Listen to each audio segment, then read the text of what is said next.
That biologist pretty much will have an idea what those animals are doing and where they are, even before they come to do a count. You know, that's kind of how I first got associated with Tony. He was our area biologist, and he was around, and he knew what the animals were. So then when we do have call for the count, they come, and they pretty much know what's there before they even get there. And as you go around doing the count, there's a discussion that takes place. Where are they? What are they doing? You know, you have this communication, and so, although they're not actually out there measuring the specific damage, you know, they're looking and you're discussing the whole thing while you're doing the count. It's not like they just come and count 1 to 50 or wherever it is. You're discussing what's going on the whole time, so that when you finish with that count, you pretty much know what a lot of the damage is, where it's occurring. That's occurring on certain parts of your private ground. You just don't get to go and say, gee, you got a bunch of deer over here on the South 40. You don't count it. It needs to be a cultivated crop. We've done counts before where I've had deer a quarter-mile away from an alfalfa field, but because they weren't right there, they didn't qualify for the count. So my counts a lot of times could have been doubled with what I had on the property, but because they weren't where they were supposed to be at that given time, they didn't count. So a lot of times when we're counting the alfalfa fields in the springtime when it's growing, you really don't need to measure the damage because you can see a field mouse run across the field. So, I mean, there's a communication that goes along, and then with what the biologist already knows, a lot of this has already taken place. And I think that, like where we are, I think they've got a good handle. A lot of it is, even before they get there.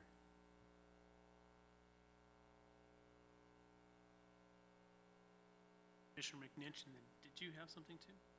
Okay, you're next. Thank you, Mr. Chairman.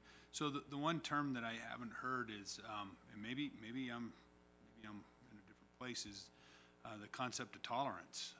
This is a tolerance program, and it's hard to put a number on tolerance. So you're going to have damage. We hear it all the time that, yeah, I get X number of tags, and it doesn't close to recovering for the damage that's been done, but there's a tolerance factor. So, and it's almost well, there's a negotiation that occurs as part of that, and so it's a program of tolerance, and wherever that leads the property owner, if they want to use it for their families, if they want to sell the tags. For me personally, I worry about those property owners who, good property owners of private land. That's where there's a lot of good land out there in the state of Nevada.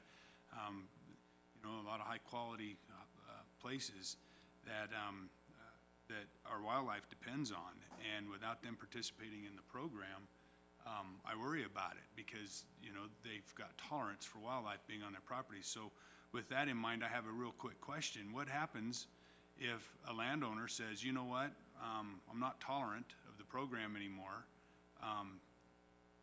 It's been my understanding that does the property owner have an obligation to fences, keep wildlife out, or is the Department of Wildlife responsible for coming and getting it?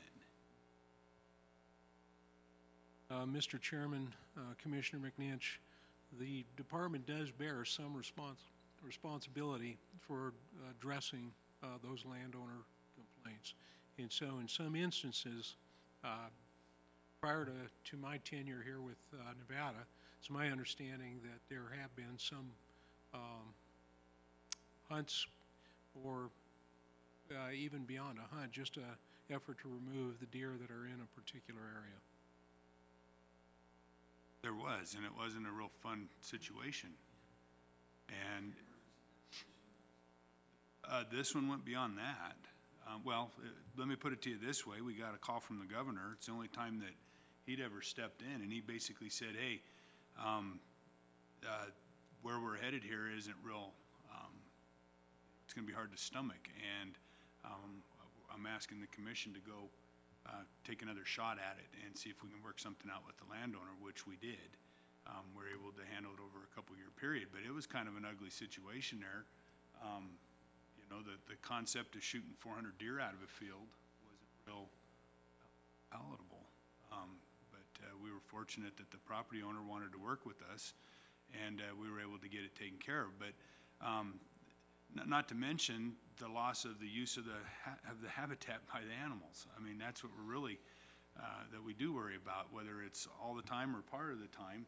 Fact of the matter is that now we've got that situation to deal with, and so I look at it as a tolerance. We've changed the 1.5 to 2.5, which there's been a high level of tolerance for it to this point. You know, I think that there was a recognition that, hey, wasn't something that everybody was real excited about doing, but trying to keep our word to the landowners. And I know the sportsmen were kind of like, you know what, we're not going to make a big deal about this, but you know, we want to talk. and what I hear you doing is trying to set up the mechanism and the forum to do that. And I think that's really all that people are hoping for. So I appreciate the approach. I appreciate the internal review to make sure that the department is approaching things from the best angle possible and from a consistent manner, and getting the stakeholders together and coming up with some ideas on where you take where we're at right now. I'm all in on it. It works great. I don't need to. I don't feel the need to do away with anything, or if there's some basic agreements and everybody's tolerant, I'm good. So I'm in on it. Thank you, Commissioner McNinch. Commissioner Allenberg? Yeah, I agree with much that's been said here. I think we had a program that was successful prior to reaching this cap. Part of the reason, and I have increase in compensation tax, is because they're supporting animals. It's not all just because there's new qualifying properties. We are in fact benefiting because there's more. So I do like the program as prior to reaching the cap. I thought Brad had an excellent idea and how you would achieve a triggering mechanism when we did reach the cap next time. All it would require is all of those counts can be conducted when appropriate, but they all be held until the end of that counting year, and then that calculation and calculate the number of animals required to up attack to stay within, and be simple to the.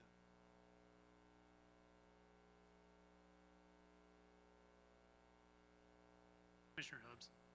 And if we were to do that application, though, that would have to change NRS and NAC, right? The way that it is now? Because NRS says that there's no more than one tag for every 50 animals under 502.1453.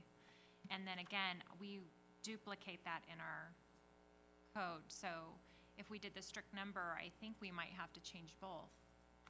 If it's, unless I'm wrong, but it says, and it looks like in our code, we're just reiterating statute.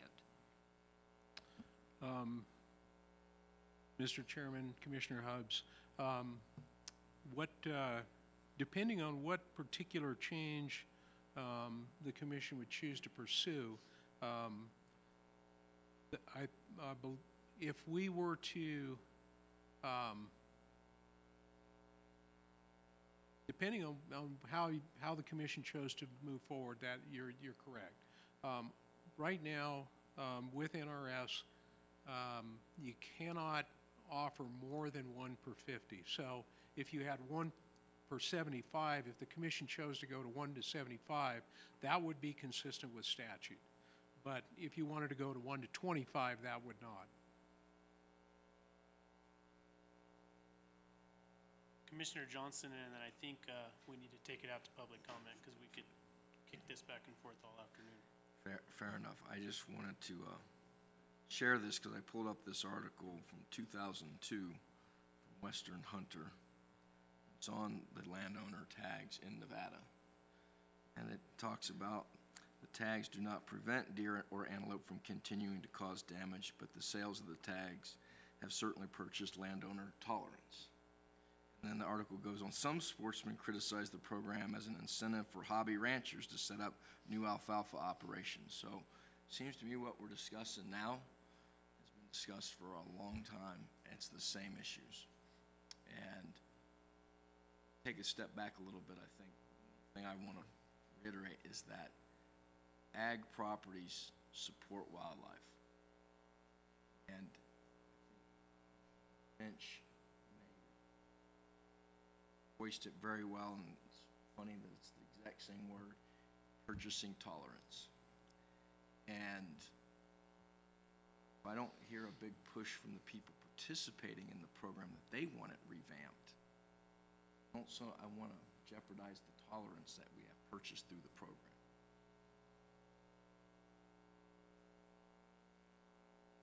Fair enough, Commissioner Johnston. I'm going to take it out to public comment.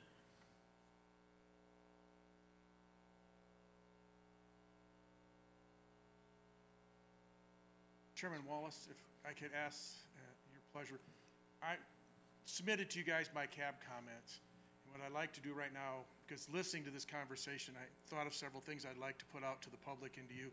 So I'll be commenting as Paul Dixon, personal citizen, because I haven't, this isn't not run through the cab, but you guys all have my cab comments as part of my action report. I won't repeat them here. But I was thinking about Tony's point that they have limited resources. And I've talked to Tony pretty extensively about the incentive program and the compensation program here. And a lot of the things that we're asking, whether things are occurring, how much damage is occurring to land, you know, when the counts are done, how much animal uses are over a year. Why don't we just get one or two heritage projects, fund a UNR student to do a master's thesis on it or something and come up with real factual evidence, period. It's not a lot of money. It's very little resource time out of the department, and you're going to get real science information about what is the usage, what is the damage, and you could pick 3 or 4 properties. You'd have a couple kids do it. And I think it would be a good use of our heritage funds and be a great heritage proposal, as an example. And I think that that way Tony would know and you would know as a commission what are the changes, if any, we really have to make, and we're not talking about hearsay. You know, I heard so-and-so moved animals from here to there. People go out and do it. I agree with Commissioner Barnes when he said, you know, I live there. Sometimes there's animals a quarter mile away. You don't always get what you want. The other thing is that even though you don't want to talk about the market value of tags, we have a real estate market here.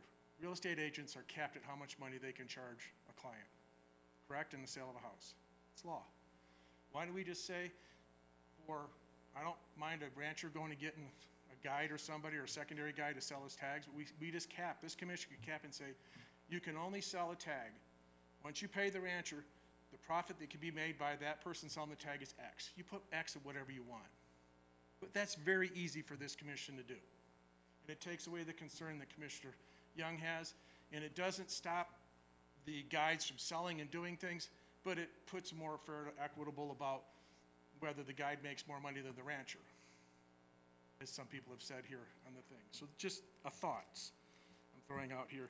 The other thing is that if you're wondering about counts, we do counts for elk incentive where we do 365-day-a-year use. In the ranchers, there's a lot of work that goes into it. You could, at a minimum, do quarterly counts, 4 counts a year on a piece of property. You got 4 use days to go out there and look at things, and you could ask people. In four different times of the year, you set them up where they're done roughly quarterly, and you count and you figure up some formula that says, based on that, that's the animal usage of that property, and that compensates for damage, rather than 1 day, 1 count. There are lots of ways you could slice this bread, statistically, I think, and would make a lot of sense. And I kind of leave it with that. And the other one is that if you're worried about damage, usually you don't get damage after November 1st. Alfalfa growers, or most crops, aren't grown in this state, and they don't really pick up until spring. So you're really compensating somebody for animal usage or compaction on their property over a certain period of time. I didn't think of compaction, but I'm thinking of crop damage for, you know, a grow window, which is that kind of April to end of October. Maybe that's what we look at, is doing some counts in that time frame and really trying to get, because that's when you'd be concentrating animals for forage more than just water. Just some thoughts I thought I'd pass off to the commission, just listening to the conversations you've had and throwing some thoughts back at you. Thanks. Paul? Doug?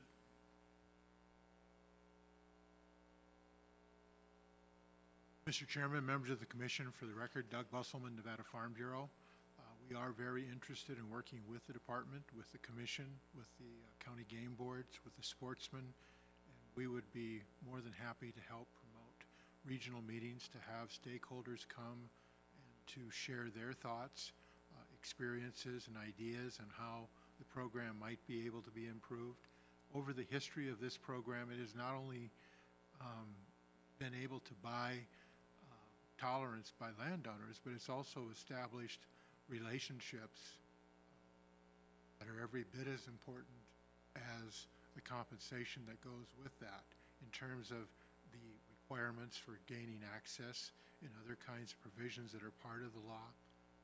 Those are all important things that need to be factored in to the benefits of the program as well. And again, we are very, we strongly support the program, have worked over the many years to make it workable. And it's because of the cooperation that we've had with the department running the program, with the sportsmen and others, that we've been able to build it into what it is. So we would be very happy to work with you. Thank you, Mr. Busselman. Mr. Lister? Thank you, Mr. Chairman. Bevan Lister for the record.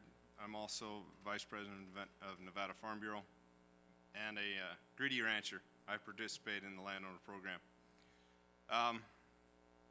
First, to your question, Commissioner McNinch, Nevada law defines what a fence is. Most of the properties are fenced according to Nevada state law. They keep out deer and horses, or not deer, cows and horses, but generally not deer and elk. That would require a much different definition.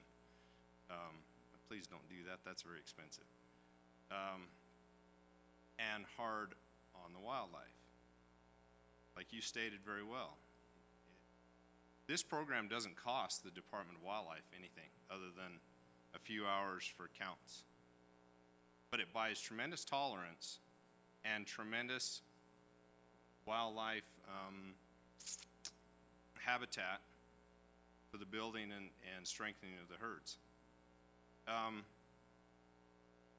So on a normal growing year, and deer that are there in place, I don't know, maybe when the biologist will correct me, but I'm figuring a deer will eat between 5 and 7 pounds a day just of what it eats. So 400 head of deer, that's what, a ton and a half of food a day for 180 days. You're out there 270 tons of feed. And that forage value is somewhere between $180 and $260 a ton. So if that landowner gets 8 tags and sells them for $3,000 a piece or $6,000 a piece, he's still lost about $8,000 potentially. That's not taking into account fence damage, hay that's laid on, trails in the fields. Anyway, the other compensatory measure for you is like on my place, I give you about, somewhere between 150 and 200 fawns a year. And prime feed for those does to raise those sets of twins and triplets on that they can't do on the range. So you take it for what it's worth. It's a program that's worked well. I think if you'll dig into the numbers and the research a little deeper, you'll find that most of the issue and problem is over one hunt unit. Just happens to be the hunt unit I live in, but that's okay. The greatest impact that you can have without doing a whole bunch of digging and shucking and jiving and changing is look at quotas.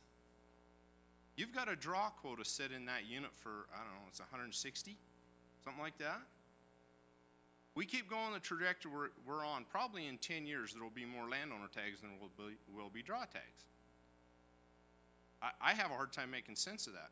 I don't know what your demand and success puts on the numbers there, but with a quota of 160, I counted 120 bucks on my property. Bucks. No, that's not deer bucks, or that's not dollar bucks, that's deer bucks, 3 days ago. So I guess I'm not understanding purpose of the management scheme in that restrictive quota. But it's real beneficial for the landowner tag program. So I'm not gonna advocate you change it.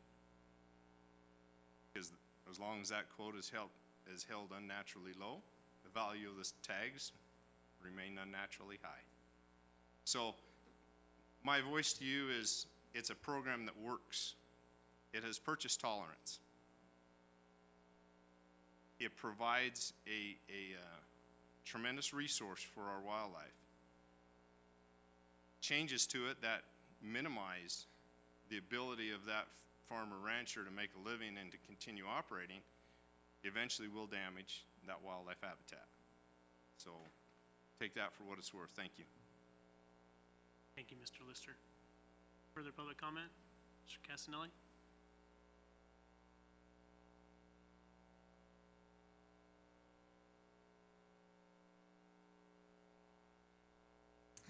For the record, Chrissy Pope, Nye County.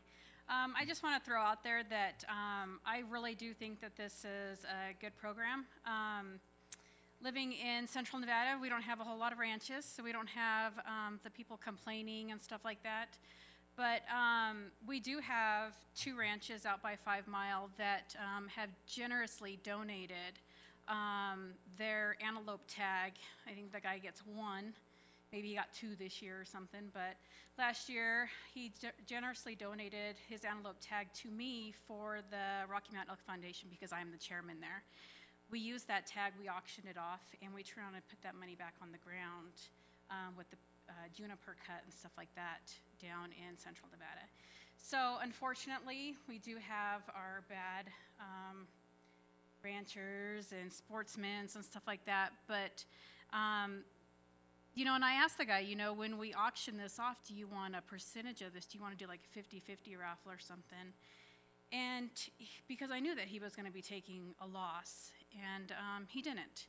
He enjoys the antelope actually in his field. He knows what damage they're doing and stuff.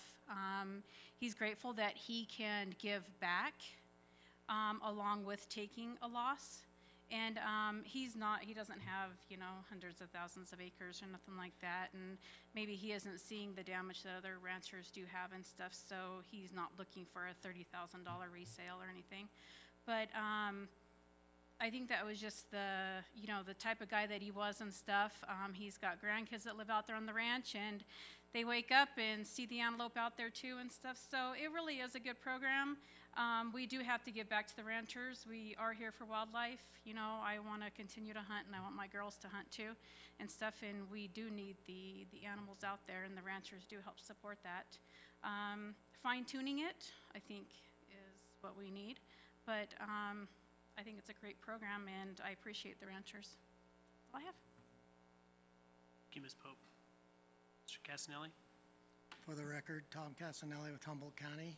I also am the ranching rep for Humboldt County, and I also receive deer tags. And I think one thing we need to do when we're in this discussion is realize the elk incentive tags, it always comes up and it's easy to get lost. The elk incentive tag's totally different program than the deer and antelope. We need to realize that. And I was waiting all day for a day, finally got up and mentioned the tolerance. And I think that's something that really needed to be said. It's a tolerance program. It's definitely not a compensation program. If we did what Paul said and put a university kid out there and finding out how much the rancher lost, I guarantee you guys wouldn't like the outcome, because every rancher would be wanting 10 tags per 50 deer. The damage is, if you get 50 head of deer, I've gone through the years where I started out in small numbers. 50 head of deer you can live with. You get up to 100, it starts doubling the damage, and the bedding is probably my biggest, and timing is a big issue. We talk about having them there all year. I could live with them all the way through second crop, but when it gets to third crop, your prime crop, that's when the deer really move in. The rest of the season, they're out in my meadows. they're having their fawns, they're staying away from the alfalfa. But come third crop, they start jumping on that hay.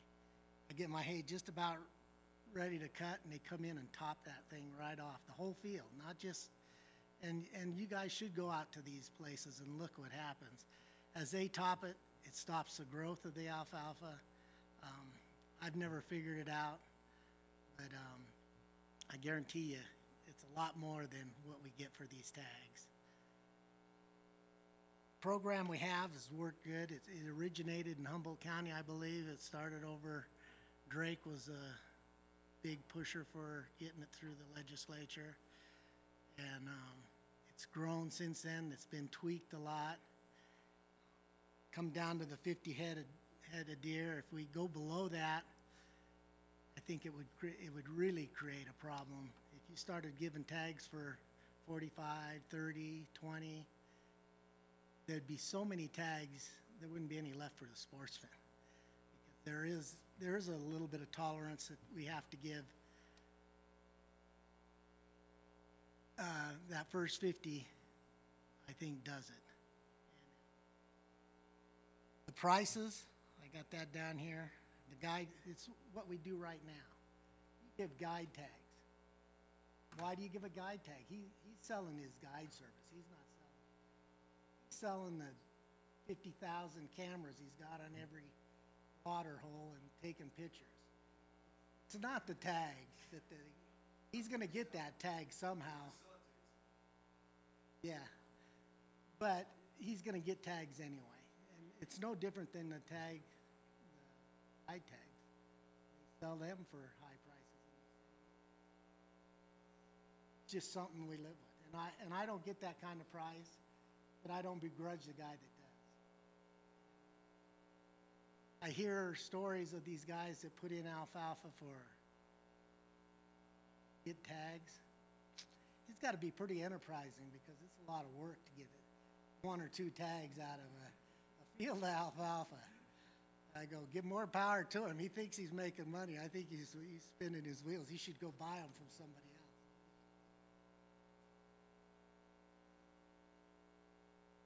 The damage, I did that.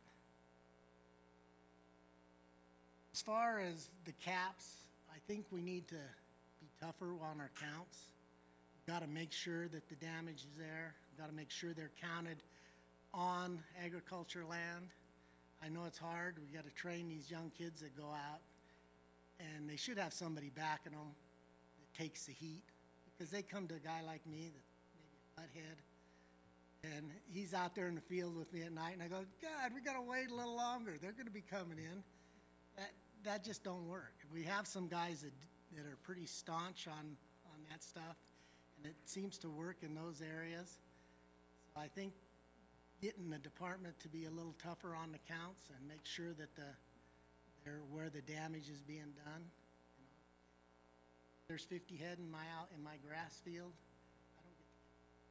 I don't begrudge them. It's just how to make this program work. It's all tolerance, basically. It's been working very well. If we do hit the caps again, I think maybe it should be on a first-come, first-served program. We did that last time. We talked about that when we got close. It'd be first-come, first-served. As soon as you hit that, the guys that are next in line roll over to the next year, and that gives you a year to work out what we're going to do with those tags. If we're going to increase numbers up to 7,500 for your first tag, who knows what it's going to be. Get something in place to protect you in the future. When you hit that cap, tags, the counts that come after that, I would recommend that they fall into the next year's program. And I like what you did this year by using last year's quotas, because then you know what the quotas would be for next year already, because you're using this year's quota. When you hit that cap, just roll the tags then on into the next year. And you have a year, it gives you a year to work on it. Those are some of the questions. I don't know if anybody has any questions for me.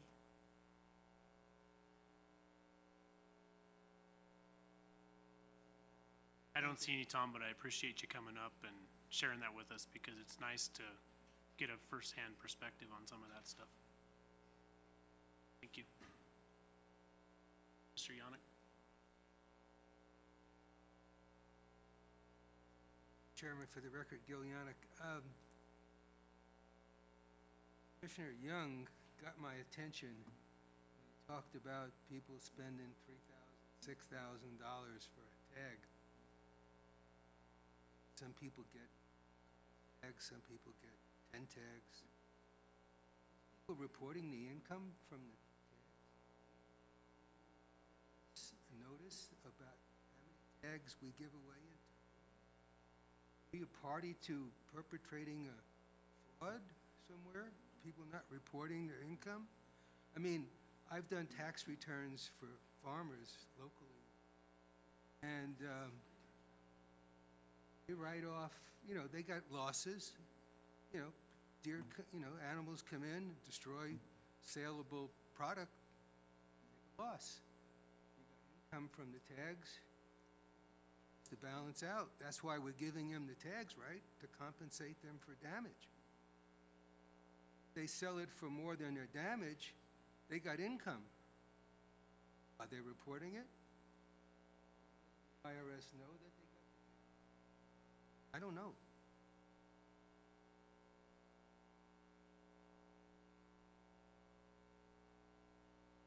Next, please. Yes. My name is Gene Green. I'm from Carson City, for the record, commissioners and chairman. I've been listening to this banter going back and forth, and it's almost like you're looking for something to do. And I kept sitting there thinking, well, what about the old adage, if it ain't broke, don't fix it? This doesn't seem to be harming anybody. Somebody may be making money that somebody else isn't getting, but it's not harming anyone. The ranchers aren't complaining, so I just don't know why this is such a big issue. And the success of the program seems to be phenomenal, especially compared to what I've heard from others. Thank you. Thank you. For the record, Chris Seflu, Nevada Bighorns. It seems to me that it's a system that works well. It's a system that's not broke. So we're in that situation of not broke, no need to fix it. I guess the big elephant in the room here is the nasty word of capitalism. That's something that someone wants, and they're willing to pay for it, so be it. That doesn't hurt anyone, except for maybe the guy paying a lot of money in his pocketbook, but he's willing to do that. If our ranchers are out there able to make up for loss, net loss of crops or fences or whatever that is, and they have a prime piece of real estate, I definitely want to know where the property's at with 120 bucks counted on it. You know, I just don't see an issue. It seems like the department has taken steps to deal with the cap and the numbers and the quotas.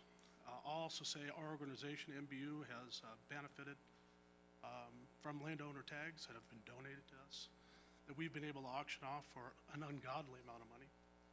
That money gets turned right around and put right back down on the ground, right underneath our feet. That's not only benefiting the rancher, benefiting our organization, Wildlife for Nevada, and the department.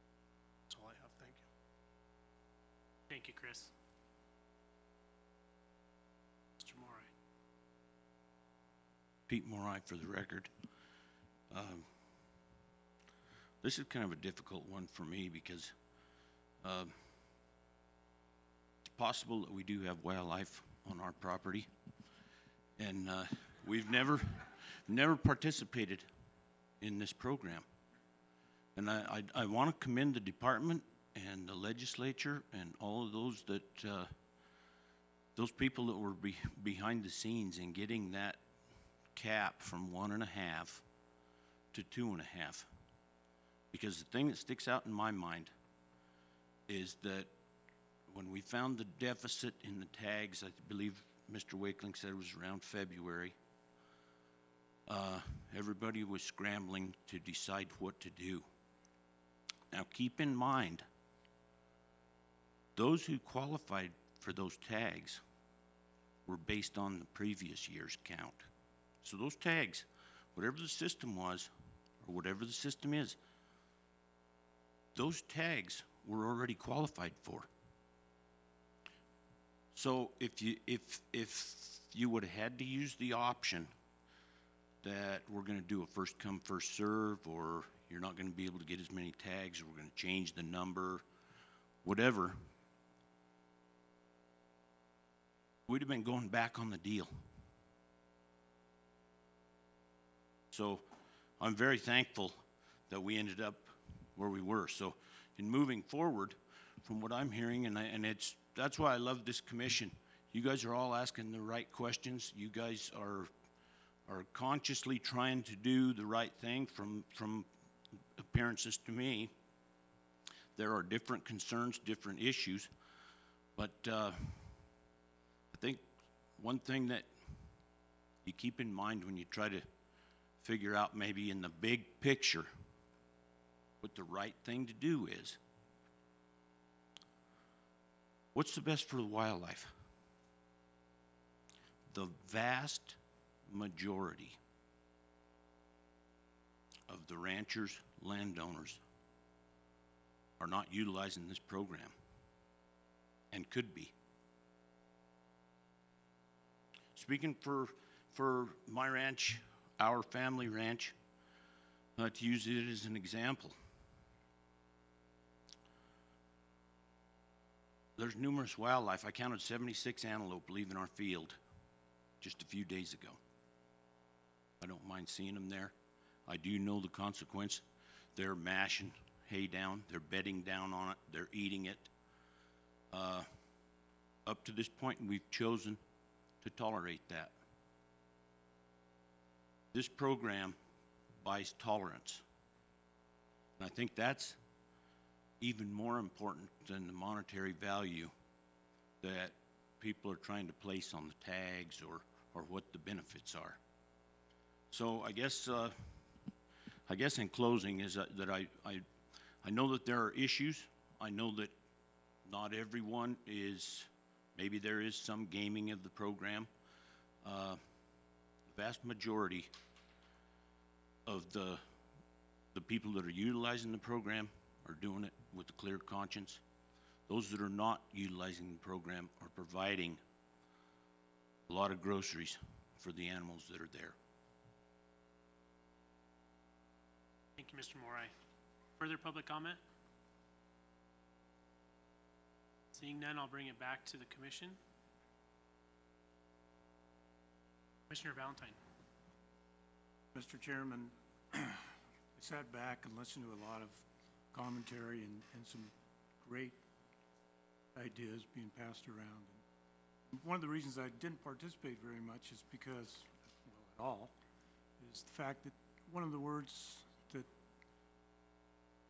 Brian indicated right off the bat was the fact we were going to look for stakeholders. I look out in the audience, I see Mr. Castanelli, Mr. Morai, Mr. Bliss, Mr. I think those are the guys to look forward to, Mr. Barnes, to solve some of the problems. Ultimately, gather the ideas. I look forward to seeing what we accomplish from the stakeholders. And I agree with Commissioner Valentine, and I think in these stakeholder meetings, which I hope that's the direction we guide the department, I hope that in those meetings we look towards a solution for the what if we reach the cap, and get some ideas from the stakeholders as to how they'd like to see that run, because I think those are the people that we need to work with to figure out a amicable solution. That's what I'd be looking for, because I listened to the comments, and I think I've heard if it's not broken. I think with some fine tuning and some planning ahead, and planning ahead's where we need to work on. That's where I see the biggest problem that we have is what if? That way, if it happens in February in 10 years, we have a solution that we don't have to be sitting there panicked of how are we gonna solve this issue, and how can we get this fixed in a 2-month, 3-month period? And that's what I'd like to see from the commission. And at the same time, on these stakeholder meetings, we had an offer from the Farm Bureau for promoting it to the members, and I think that might be it. We need to reach out to them and use that, because the more people we get to these stakeholder meetings that are involved, the better options and answers we can come up with. I think that's where I'd like to see it. That's what I've got, and I have Commissioner Johnston, and then we'll go to Commissioner Barnes. I agree with that. One thing I wanted to say in response is, why are we talking about this? And the reason this commission has this on the agenda is having this discussion, not was because we did run into the cap. We agreed to support an increase in the cap through the legislative process, which did occur, but there was a number of people on the commission who wanted to say, if we're going to go in and increase the cap like this, we want to bring this subject back to the commission for discussion. From what I've heard, and I'm with Chairman Wallace, I want to focus on the what if. It's at 2.5% of tags now. What if? I think we want to continue to base the calculation on the total available landowner tags based upon the prior year's quota, like we did going to, and then say, what are we going to do if we hit that cap again? I'd like the stakeholders to make suggestions, what we could do. I think the simpler the better. And one final comment, because there's been so much discussion about it. If people are willing to pay $20,000, $25,000, $30,000 to go on a hunt, the guides are going to get the $25,000 or $30,000, whether that's a markup on the tag, or the price of the guide service, or some combination of the two. That's just supply and demand. If there's people out there willing to spend it on guided hunts, that's what they're going to get. And they'll get it through the guided hunt. And quite frankly, I'd like to see as much of that possible go to the landowner for the damage they're suffering, what they're doing for wildlife, and that's between the landowner and whatever he can get. So with that, that's where I'm at. Commissioner Barnes. When you were referring to reaching out to Farm Bureau for stakeholder comments, I think we need to also include the Nevada Cattlemen's Association in that as well, because that's a lot of the people that I hear from. That's the organization they belong to. Absolutely. Thank you, Commissioner Barnes. Commissioner Hubbs. As we're working with stakeholders, do you think it's important, though, that we start to apply the noticing that might be necessary after or during the surveys, so that the new applicants coming up, since it's going to be coming down the pipe at us, that there may be a deviation in the no less than 1 to every 50 count, and it's subject to us meeting the threshold of the cap or something of that nature on their agreement, maybe that they sign moving forward? We can calculate right now how many landowner tags can be issued next year. It's 2.5% of the total number of tags issued, so we should be able to tell those participants in the program, this is the total number of tags that's currently allowed. If we have people who qualify for more than this number, you may not get all the tags you qualify for. I mean, we spell it out in black and white.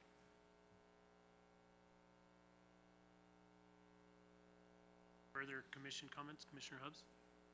Was this an action item to come up with that direction today, or was it just? Yes.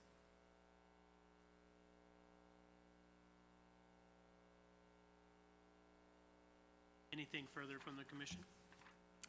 Mr. Chairman, I'd make a motion to direct the commission to get input from the stakeholders, including Cattlemen's Association and Nevada Farm Bureau, and in particular input from the public and the participants in the landowner compensation program as to options for dealing if the statutory cap is exceeded by the number of landowners that qualify for tags. And we can bring it back to the commission and discuss it then. Motion by Vice Chairman Johnson and a second by Commissioner Valentine. I think the only thing I'm feeling like maybe we need to include in there too is, I mean, don't just narrow it to the solution to the potential problem. I think we need to have a conversation that goes between the stakeholders and the department on issues that may be existing that maybe the landowners see that maybe we're not seeing. Just have it more than narrowed in on one item. I mean, that's important, and I think that's probably the most important issue. But if we can glean some information from the landowners that may help us with the program in its entirety, I guess my statement. I mean, I think that would be understood, but. It would be understood.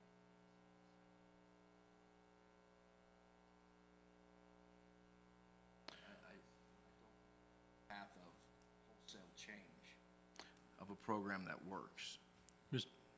Mr. Chairman, if I could, it would be the department's intent to bring all the ideas that we receive back to the commission. I think in the interests of narrowing the conversation and really addressing the challenge that we really have, I would advise the commission to direct us to seek input on specifically on the cap. But as you saw in the conversation today, the conversation is absolutely not going to be limited to that, and the department will bring back all the comment that we receive.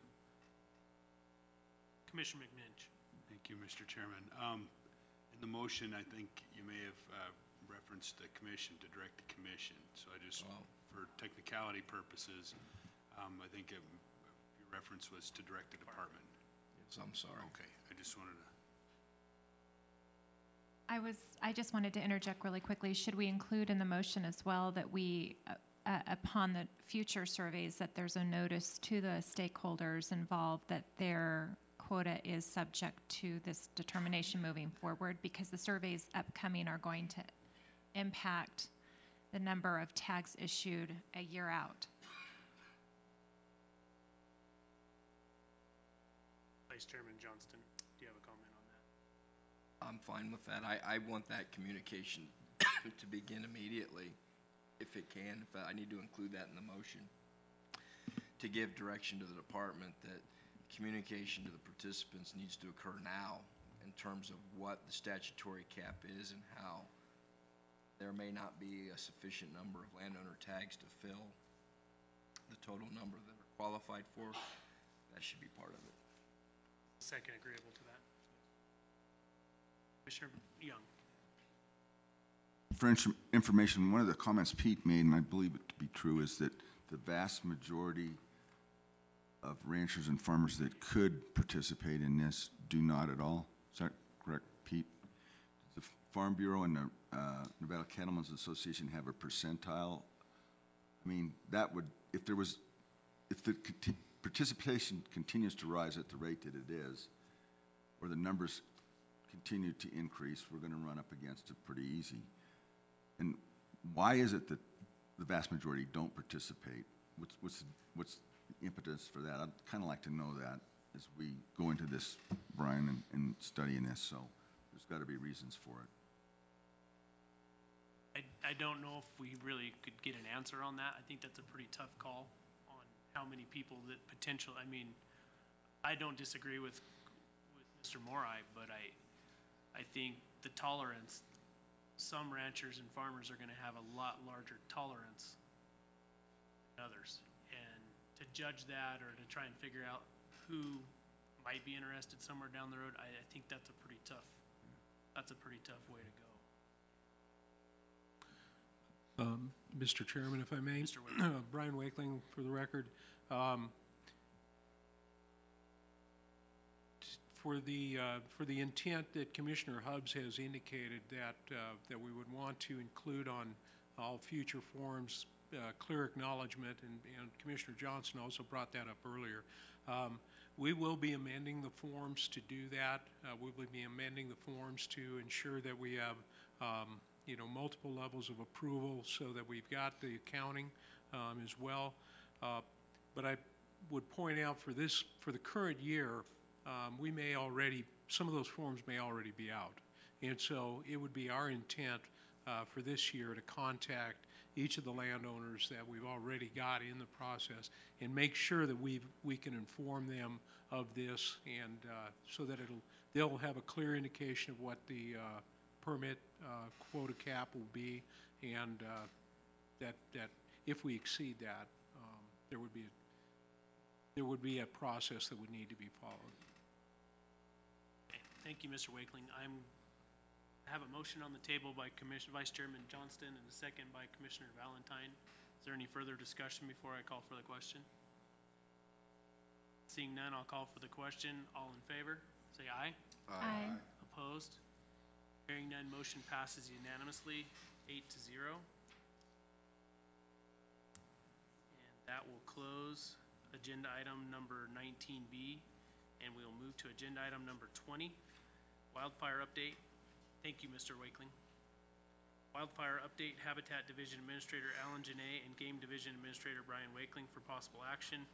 Administrator Janae will provide an update on wildfires that have occurred in Nevada this fire season. The department will provide an update on the need for emergency deer and antelope hunts.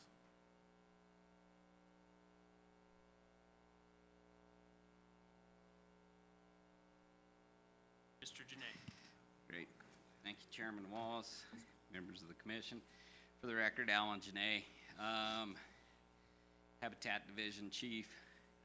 I wish I was up here with a better topic, but I'll push through, and I was hoping that I'd have something to lift spirits, but this is a terrible year. We've kind of ridden a low as far as wildfires in recent years, and everybody knew with precipitation that we received this winter that there was a great chance that, you know, that precipitation turns into vegetation, that vegetation turns into fuel. And this year it turned into fire. I'm going to kind of walk you through. This is a picture here of the Rooster Comb fire on top of the Sheep Creeks.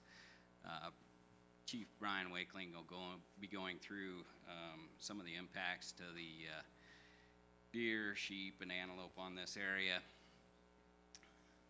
I want to give a little bit of upfront is that the numbers I'm going to present within this presentation are based off of early shape files, perimeter shape files from NDF. Chad at NDF supplied us with this. I went through, tried to clean up. There's multiple perimeters on fires. I went through and tried to clean it up as best as possible, grabbing the most outer, and so the estimates are that, best estimates, given the data set that we had. It'll be cleaned up eventually, but when you look at the eastern region, just the eastern region alone this year has received over 500,000 acres of wildfire. I think there's approximately 48 fires there. Some of these are, you know, the big ones. Rooster Comb, snowstorm. Yeah, on the big screen you can see here the bright red is this year's fires, and the orange are last year's. So this was the hot pot fire, and this is the snowstorm, and this is the Rooster Comb fire. All of this is that area 6, much of which has been impacted, you know, consecutively through the years. Continues to be the unlucky draw. Like I say, there's a few of these that are, you know, over 100,000, one that's in that 200,000. When you look at the western, or here's another picture of the fires that occurred. You know, again, this is the Rooster Comb. This is the other side of the impacts. This is a water development, big game water development for sheep. They got burned over. We have rehabbed this, took care of that poor water situation, but it's not just loss of vegetation, it's not just loss of feed. In some of these locations, these water developments that we've constructed get impacted, and it's yet another loss to the wildlife. Western region, you look at the numbers, total acres lost, 418,000. Some of the big boys, that Long Valley fire up north of Reno, the Truckee, which is kind of east of Fernley, that fire there, and the Earthstone, which is in the canyon. Much of it was old burn, but there was some good habitat within that. And again, you know, lightning does strike twice in the same place, I guess, or proximity, because the Long Valley fire butted right up to that Virginia complex fire from last year. So you look at this here, you know, you got another 400,000 on top of the 500,000 that the eastern region had. And then I hate to acknowledge a positive because something might change. The southern region, it's mostly been small fires down there, and they've only seen 2,700 acres. This is stats off of 2 weeks ago when I got these perimeters, and so there is a smaller fire burning right now up in Elko, 600 acres. But here we are, we're at 933,000 acres estimated. We haven't seen this type of wildfire year since, you know, I think looking back historically, the high was 1999, we saw almost 1.9 million acres burn. 2005, we saw 32,000 acres. In 2006, it was 1.8 million. And then 2007, it was 900,000. So we've been quite blessed. Last year was kind of high. It was about 265,000 acres, but in 15, we only burned 42,000. In 14, we only burned 59,000. Then you go back to 13, and it was 161. So we've kind of been in a little bit of a blip where we weren't burning near as bad as in the past, but we all knew that there was a chance with these fuels that we were carrying over from the winter with, the benefit of the winter. I've had questions as to what this has done to sage grouse. You know, it's one of the species out there. People are concerned. These are older data. This is about a month old right now. At that time, Nevada had burned 767,000 acres of sage grouse habitat. It's easily double any other state, almost, actually I think it's triple, with the closest being Montana at 206. So we've received a large degree of impact on sage grouse habitat. The impacts in Nevada at that time were, you know, BIA at about 1,500 acres, Bureau of Land Management receiving the lion's share, proportional to their ownership within the state, almost 600,000.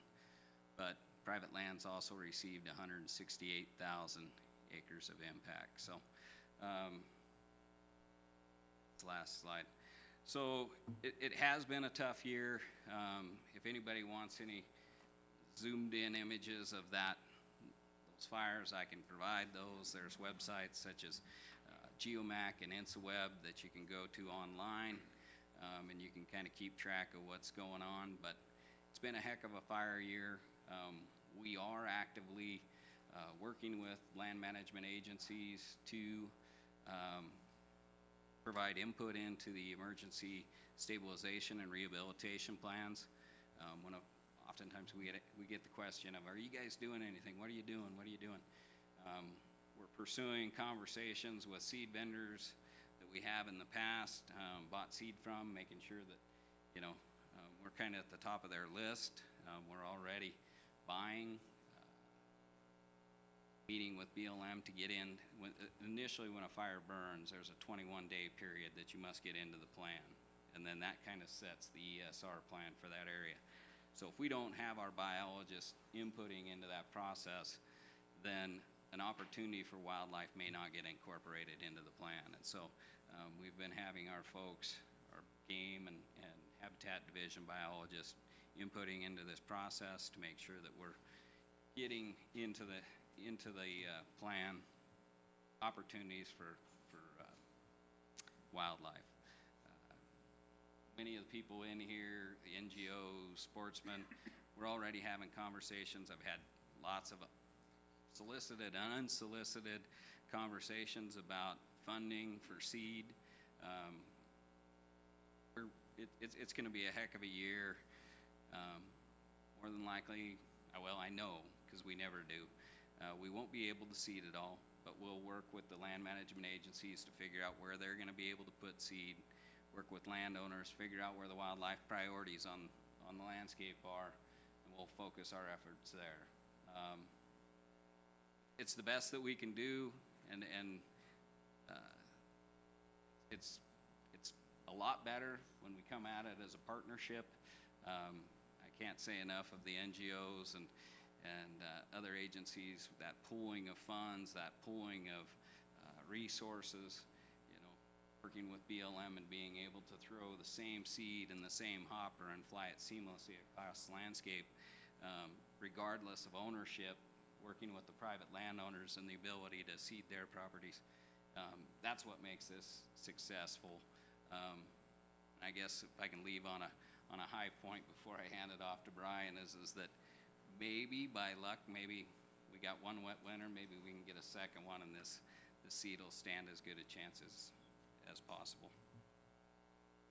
Pass off to Brian.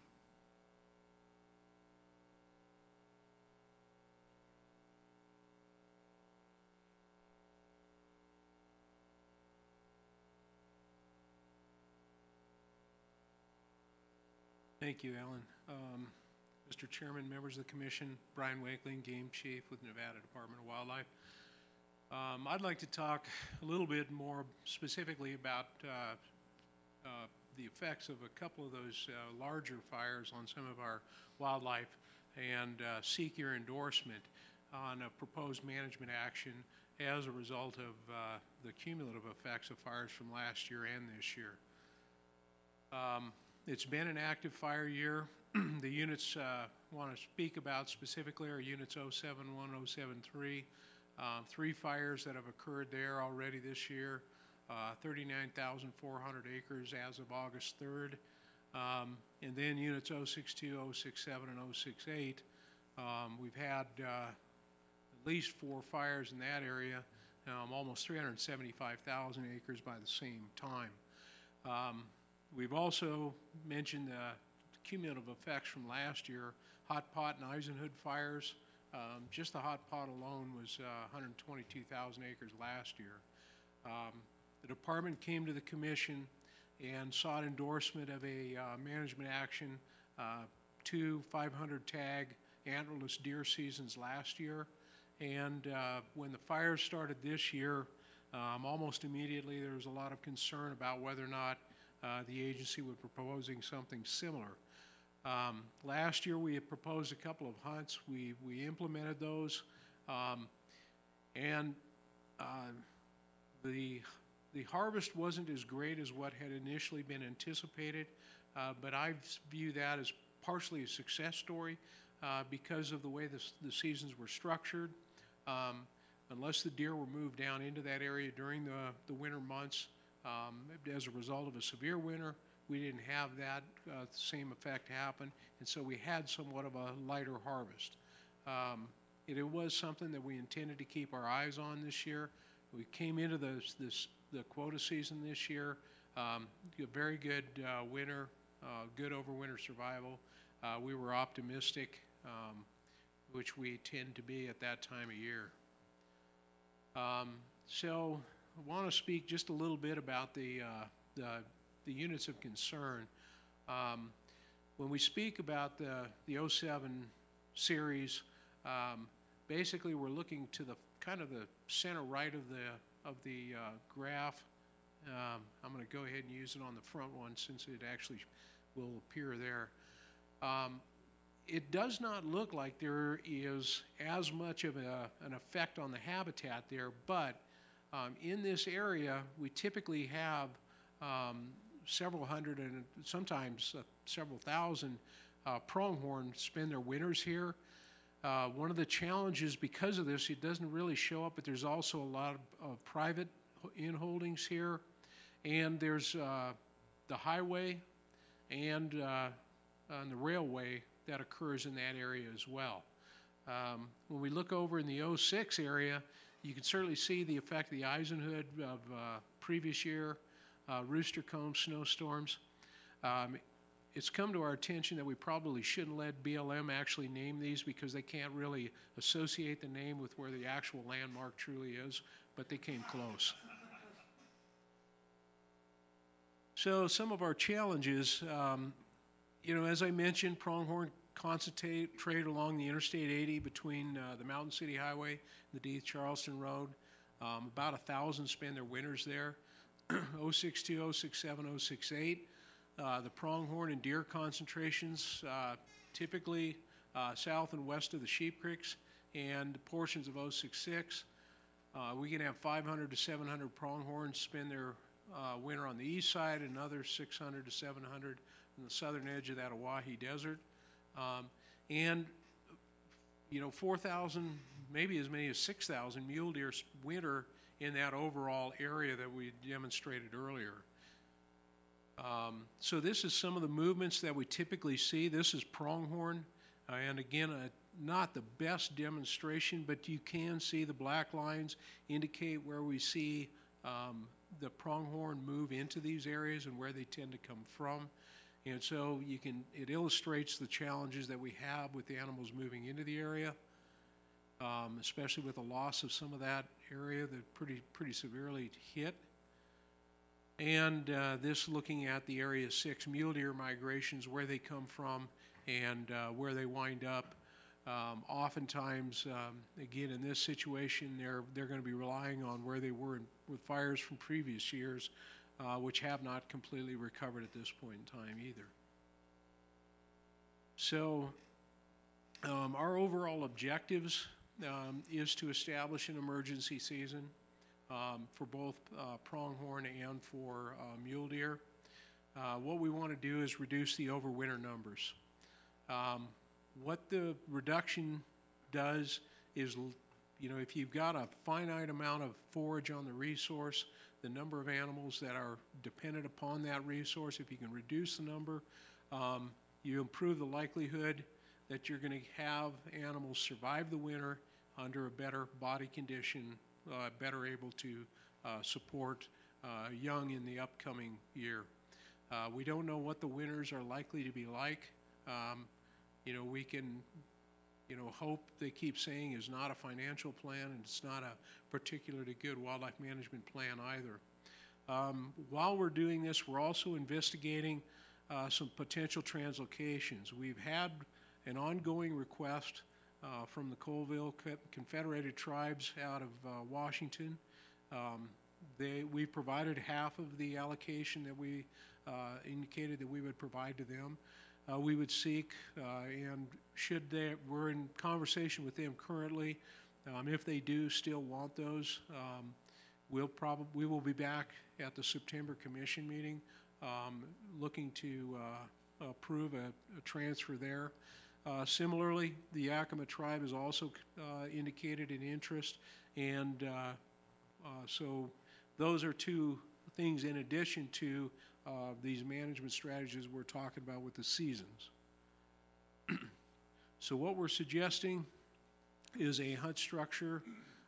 Both of these for pronghorn would occur during the September 25th to October 9th time frame, looking at targeting 300 tags in 071, 073, 400 tags in the 062, 067, 068, all for horns shorter than ears.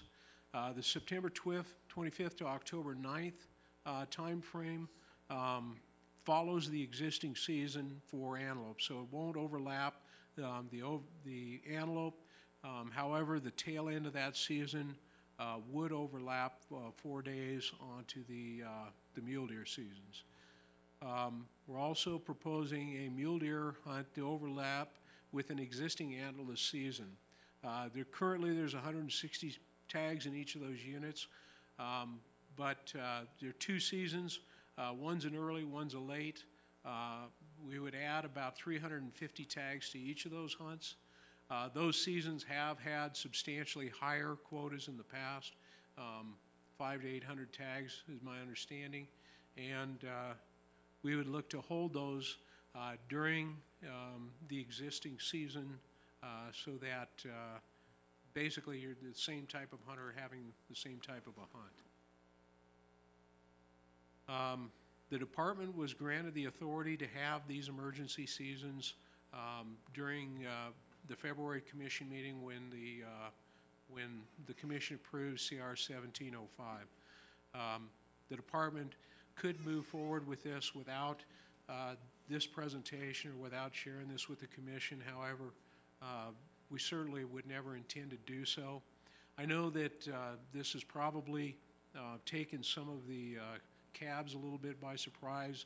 I like to provide a commission memo kind of explaining the rationale and our ultimate recommendations so that people have it all in front of them and as clearly as possible. But as I mentioned, this was something that started to come up very rapidly after the fire started to develop. There was a lot of conjecture that we would be doing something along this line. We wanted to make sure that we had a full evaluation, had a chance for our Eastern Regional biologists to provide this recommendation to our staff specialists, have an opportunity to have that conversation not only with staff but also with the director's staff to make sure we were considering the things that we wanted, make sure we had everything considered. But we did want to present this before the commission, and we did want to seek your endorsement before we move forward. And so the department has the recommendation that the commission endorse this. I'm certain there will be some questions. I'll be glad to try to address any that the commission may have. Thank you, Mr. Wakeling and Mr. Janay, for the presentation. Questions by the commission?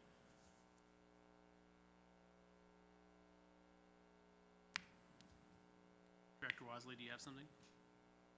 Yeah, I would just like to add to Mr. Wakeling's presentation, say that this is it's an incredibly unfortunate situation. It's a very challenging and difficult decision. I know last year when we brought up the notion of an emergency hunt, it was characterized by, I guess, what I would consider some of our critics as a money grab. I think we heard language to that effect yesterday. I'd like to dispel that notion.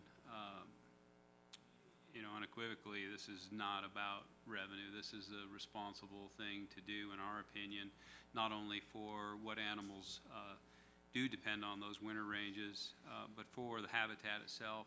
I feel it's the responsible thing to do, and should you hear that this is about revenue, or that these animals are better off left to their own devices, I think I'd like you to please consider the effects on the remaining habitat from a significantly out of balance carrying capacity that exists out there as a result of significant losses.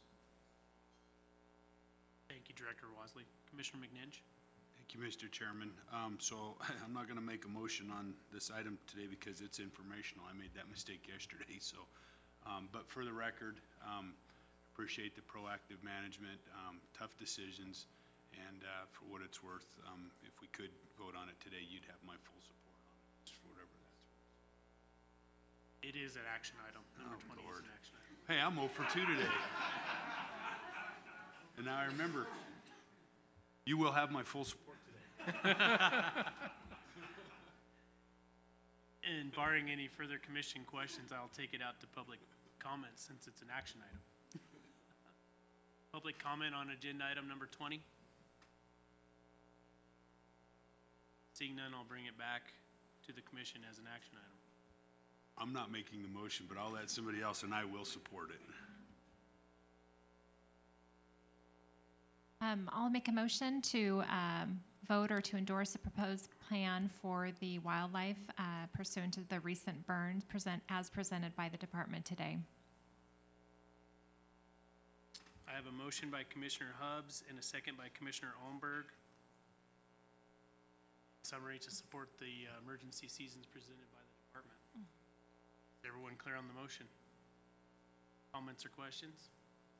Call for the question. All in favor, say aye. Aye. Opposed?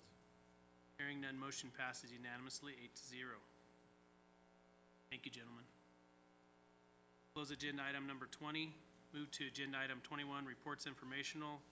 Part A, Western Association of Fish and Wildlife Agencies 2017 Annual Conference. Secretary Tony Wasley and Commissioner David McNinch. Reports on the 2017 conference hosted by Colorado Parks and Wildlife will be provided. Director Wasley. Thank you, Mr. Chair. The Western Association of Fish and Wildlife Agencies annual meeting was held Vail, Colorado, the second week of January. There were a number of interesting conversations. I would like to add that the department had strong representation there, participated in a number of productive meetings. With the federal transition that's occurring, there were a number of conversations with Department of Interior staff, U.S. Fish and Wildlife Service, BLM, Forest Service officials, Deputy Assistant Secretary from Lands, Wildlife and Parks was there. Aurelia Skipwith had a closed-door discussion with Western directors regarding several challenging issues. We heard updates on Migratory Bird Treaty Act modernization as it related to incidental take, Endangered Species Act modernization, aimed to kind of formalize the state's role through consultation. Number of updates on the Alliance for America's Fish and Wildlife. Again, that's the brand for what we formerly referred to as a Blue Ribbon Panel. There were discussions on wildlife management in wilderness, specific to some of the challenges that we've experienced in Nevada. We also reviewed the Secretarial Order 3353, which was Secretary of the Interior Ryan Zinke's order of review for the sage grouse land use plans. I also, as a director sponsor of the Wild Sheep Working Group, attended the Wild Sheep Working Group and participated in discussions regarding the disease management venture for bighorn sheep. The theme of the conference was ascending to new heights. I think it was held at about 8,100 feet in elevation, which was a significant challenge for a lot of the flatlanders. But it was a beautiful venue, well attended, and I think some really productive meetings. And again, I appreciate the strong participation and engagement that Nevada showed. Commissioner McNinch. Thank you, Mr. Chairman. So a lot of mine are little bullet points, just tidbits, so I'll just kind of fly through them, just things that were mentioned or discussed that might catch interest here. So there's been a little bit of talk of the shed antler issue.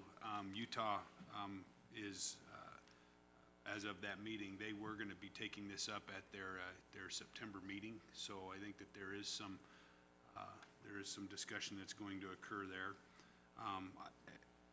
I only mentioned the states, the items that they did. Arizona's kind of got some interesting things going where they're trying to take advantage of people's willingness to spend discretionary money and or impulse buys, if you will. So they're doing things. They have this system called Point Guard that they've implemented, which is basically an insurance program on your points.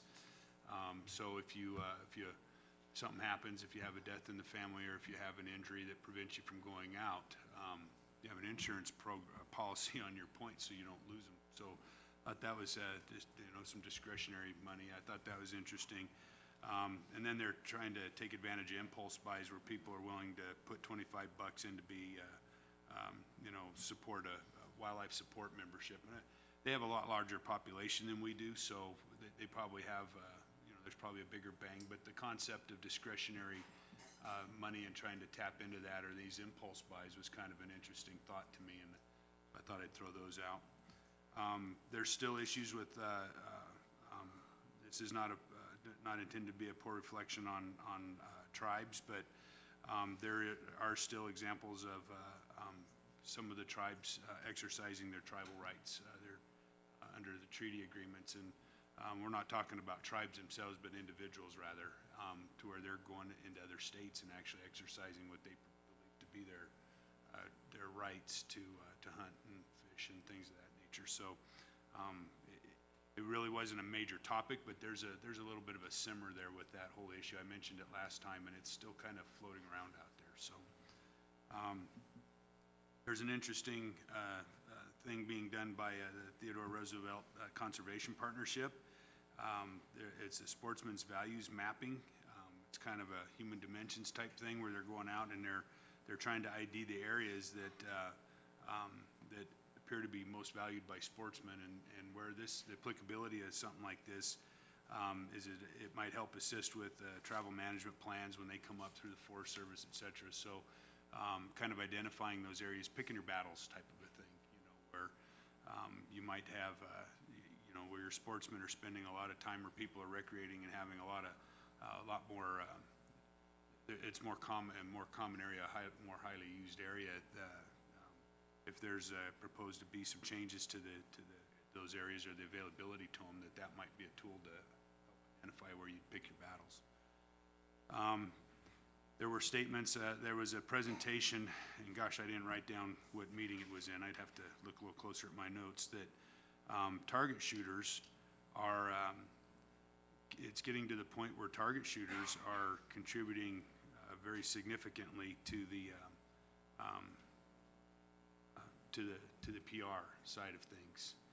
And I guess the thought has come up, if there's a movement to have more say or more involvement with that money, so I think that there was kind of an undertone there that you've got non-consumptive users, a particular group that's very, very popular and becoming more popular, and what does that mean, I guess, is really the question to ask. So there's a lot of efforts to engage diverse interest groups. There's a variety of them going across. We probably could come up with a couple here where maybe there's some engagement going on that hasn't in the past, but there's definitely some efforts across the West to engage a broader variety of wildlife interest groups. So that was interesting. And there was you go to these, you have a lot of opportunities to network. And I was talking with a videographer from Colorado, and she was talking about how cool her job was. And I thought, that does sound like a cool job. And I just simply asked her, what is cool about it? And I said, what do you like most? And she said, everything I do is new, every day. And I thought about that, and I'm like, okay, you know what? I think we all kind of take our Con Ed people for granted. And so I sat down and talked to Chris one day, shortly after, and we see the products that come out of our agencies, and we see the products that come from our Con Ed people.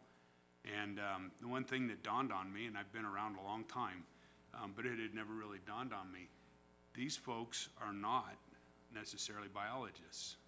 And what they have to do to get the message out goes way beyond just putting a program together or something.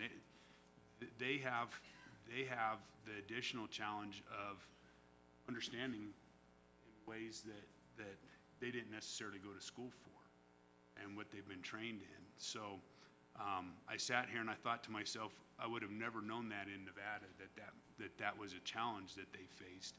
And it's not new, it's not unique to Nevada. It's common like that everywhere. So a little shout out to our Con Ed people for the challenges that you guys face that I think we take for granted. I would have never thought of that. I asked Chris, so is this a challenge for you? And he said, every time we do something. He said, I learn a lot all the time, and he said, but this is not what I went to school for. So anyway, appreciate that, and with that, I think I'm finished. So.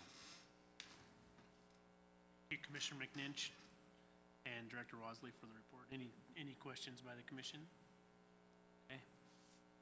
Seeing none, we'll move to item 21B, Department of Wildlife License Simplification and Vendor Request for Proposal Process Update.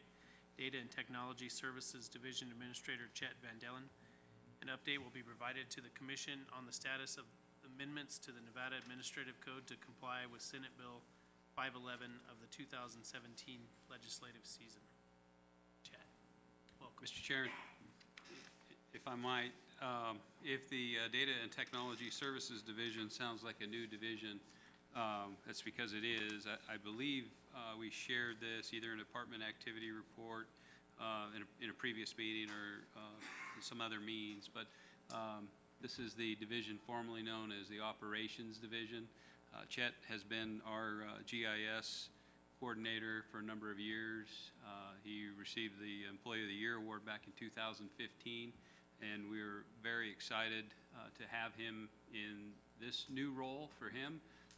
The division is largely unchanged in terms of roles and responsibilities, still oversees the license office, customer service, many of the aspects of what we're going to hear about today. And Chet has stepped into this role, and I don't know that he's had the opportunity to be before the commission, so I just wanted to take that opportunity to give a brief introduction and tell you how excited we are at the department to have Chet in this capacity. Thank you, Director Wesley, and welcome, Chet. Thank you, Chairman Wallace and the rest of the members of the commission. It's a pleasure to introduce myself as Chet Van Dellen. I'm the Chief of the Data and Technology Services Division. I'm going to be brief, high level, and then be able to answer any questions you may have about license simplification and the process and where we're at going forward, and then also about our new license vendor selection process and where we're at with that going forward. But real quickly, the license simplification process made it through with SB Senate Bill 511 this year through the legislature. We drafted NAC to meet those statute changes that were passed by the legislature and submitted those changes in NAC 501 through 505 and 488 concerning the changes to our voting program. Those were submitted to the LCB, and final drafts should be back to us expected on Tuesday. It's 90 pages, so we're looking forward to a really interesting conversation at our next commission meeting in September. But we should have a notice of intent to post that on Wednesday. Changes took us down from over 40 different hunting and fishing licenses to a much more streamlined approach where you can now buy a hunting license and actually go hunting. All of our stamps, including our duck stamp or our upland stamp, are included in a hunting license. Our fish stamps, such as second rod, trout stamp, and special Nevada use stamp are included in a fishing license. We've streamlined the junior and the senior programs to be combo only, so a hunting and fishing license is a combination license for those programs. Our out-of-state license is also combo only, so we hope to recruit more people from out of state with an easier and a more confident approach to what they have privileges for on our landscape. We do still offer an out-of-state upland and waterfowl only hunt stamp for 1 day with consecutive days added on. But all in all, we're trying to recruit more hunters in a way that gives them confidence in the license they purchase. The entire program is supposed to be revenue neutral, so you will see some changes in the fees to these licenses. But overall, we took the average of what a person who would purchase all stamps and full privileges would cost versus someone who would purchase no privileges and tried to find an average cost to meet somewhere in the middle. So this is not intended to be a revenue generating effort. It's simply an effort to streamline the process, simplify the process, and put more people in the field. Brief. So our license simplification will be implemented in the new license year starting in January. And to that effect, we went through a request for proposal process to select and review a vendor for our licensing platform. That process took place through an open bid, competitive request for proposal. We had 3 vendors submit proposals to that effort, and that was reviewed by a panel of 4 members, including myself, Deputy Director Jack Robb, and Deputy Director Liz O'Brien. We had an outside reviewer from the Department